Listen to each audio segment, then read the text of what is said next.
দুজন ব্যক্তির ঘটনা পড়লাম। একজন ব্যক্তি প্রচন্ড রকম আবেদ, প্রচুর ইবাদত করে।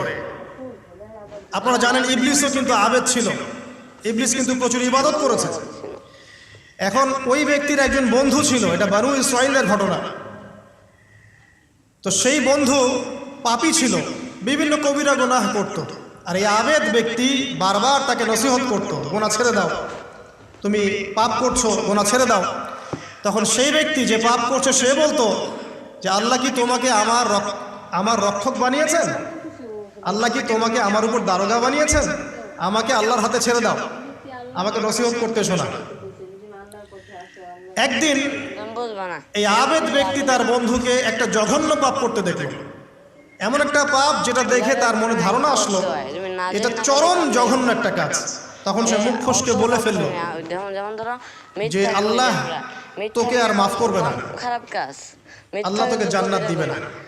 এরকম খারাপ কাজ কর। আল্লাহ রাব্বুল আলামিন মনে মনে আবার আল্লাহকে মালাকুল মউতকে এই দুজনের কাছে পাঠালেন, দুজনের রূহকে কবজ করা হলো। এবার আল্লাহ পাক তার সামনে তাদেরকে উপস্থাপন করে বললেন যে তোমাকে আমার রহমত সম্পর্কে কে গ্যারান্টি দিয়েছে যে আমি কাউকে রহমত করব কি করব না? যাও, আমি তোমাকে জাহান্নামে পাঠালাম, ওই ব্যক্তি যে আমার রহমত প্রত্যাশা করেছে আমি তাকে জান্নাত দিয়ে দিলাম।